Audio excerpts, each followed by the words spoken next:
Well, North Korea once again demands the UN Human Rights Council drop its resolutions against Pyongyang's alleged crimes against humanity. Well, the regime's foreign minister says the core testimony in a UN human rights report was based on lies of criminals. Here's Arirang's Sung-hee.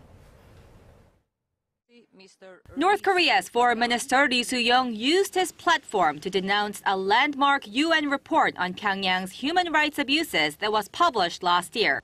Addressing the UN Human Rights Council in Geneva on Tuesday, Lee called for the resolutions based on the report to be revoked immediately, since the core testimonies have been proven to be false. The act of cooking up the report of the Commission of Inquiry based on lies of a few such criminals is itself a mistake, which is completely against the aspiration of the UN for civilization and the rule of law.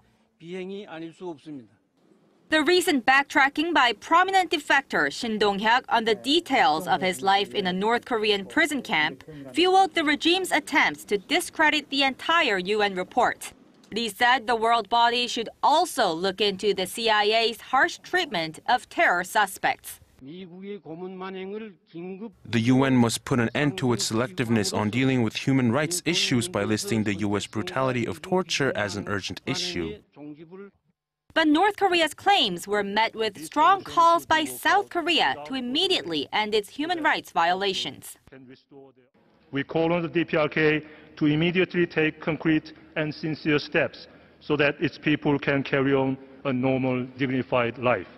At a separate conference, the North Korean diplomat called the ongoing joint military drills between Washington and Seoul a rehearsal for a nuclear war against Pyongyang, and threatened to launch a preemptive strike on the U.S. if necessary.